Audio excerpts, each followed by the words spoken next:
లక్ష్మీ ప్రసన్న ఈ అమ్మాయిని ఒక్కసారి చూడండి డ్రామా. ఈ అమ్మాయిని మీరు చూస్తే ఇక్కడ ఉండే అందరూ ఆలోచించుకోవాలి. ఈ అమ్మాయి లక్ష్మీ ప్రసన్న సుబ్బారావు గారి కుమార్తె. అతను ఒక పద్మశాలి కుటుంబం, ఒక చేనేత పని చేసుకునేవాడు. అలాంటి వ్యక్తి అప్పుల పాలైపోతే 4 ఎకరాల ఆస్తుంటే ఆ భూమి అమ్మి అప్పు కట్టి ఈ పిల్లల్ని చదివించాలనుకున్నాడు. ఈ అమ్మాయి వీళ్ళ చెల్లెలు ఒక అమ్మాయి ఉండేది. ఈ వైఎస్ఆర్ కాంగ్రెస్ నాయకులు ఆన్లైన్ లో సుబ్బారావు యొక్క ఆస్తిని వాళ్ళ పేరుతో రాసుకున్నారు. పాపం ఎంఆర్ఓ దగ్గరికి వెళ్ళాడు, లంచాలు ఇచ్చాడు, అందరి దగ్గర తిరిగాడు. ఎవ్వరు కూడా కనికరించకపోతే జీవితం మీద ఆశలుకొని రైల్వే ట్రాక్ మీదకి వెళ్ళి ట్రైన్ యాక్సిడెంట్ రైల్వే లైన్ మీద పడుకొని బలవంతపు మరణం చేసుకున్నాడంటే నేను అడుగుతున్నా, తెలియగానే వాళ్ళ తల్లి కూతురు విషయం తాగి చనిపోయారు.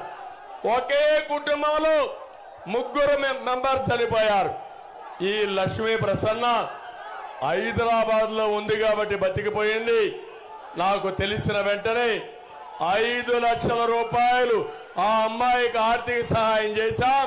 ఈ రోజు హామీ ఇస్తున్నా, మేము ఆ అమ్మాయిని అన్ని విధాలా కాపాడుకునే బాధ్యత మాదని మీ అందరికీ తెలియజేస్తూ ఉద్యోగం కూడా ఇప్పిస్తాం, జీవితంలో కూడా సెటిల్ చేయిస్తాం.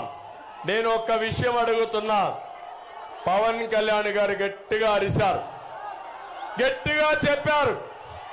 ఈ పాపాలు ఏమాత్రం ఉన్నాయంటే సమాజాన్ని సర్వనాశనం చేసే స్థాయికి చేరిపోయినాయి.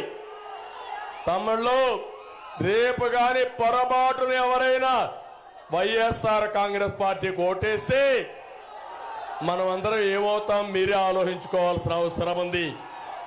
మొన్ననే మీరు చూశారు, ఇలాంటి ఆడబిడ్డలకు అన్యాయం జరుగుతుందని కోవూరి లక్ష్మి ఢిల్లీకి వెళ్లి ఇండియా గేట్ దగ్గర ఫింగర్ కట్ చేసుకునే పరిస్థితికి వచ్చింది. అందుకే ఈ రోజు నేను మిమ్మల్ని అందరినీ కోరుతున్నా, ఈ అమ్మాయి సాక్షిగా మిమ్మల్ని కోరుతున్నా, మీ జీవితాలు బాగుండాలంటే ఇక్కడ మిథున్ రెడ్డి చిత్తుగా ఓడిపోవాలి. ఏం తమ్ముళ్ళు సిద్ధమా మీరు? ఇక్కడ అమర్నాథ్ రెడ్డి ఎవరైతే ఈ యొక్క డ్యాం కొట్టుకోబోయిందో దానికి కారణమైన వ్యక్తి ఇతను. ఇంకో పక్క మీరు చూస్తే పించా ప్రాజెక్టులో, అన్నమయ్య ప్రాజెక్టులో రామచంద్రారెడ్డి ఇద్దరు కలిసి అన్నమయ్య డ్యాం కొట్టుకొని పోయే పరిస్థితికి వచ్చింది.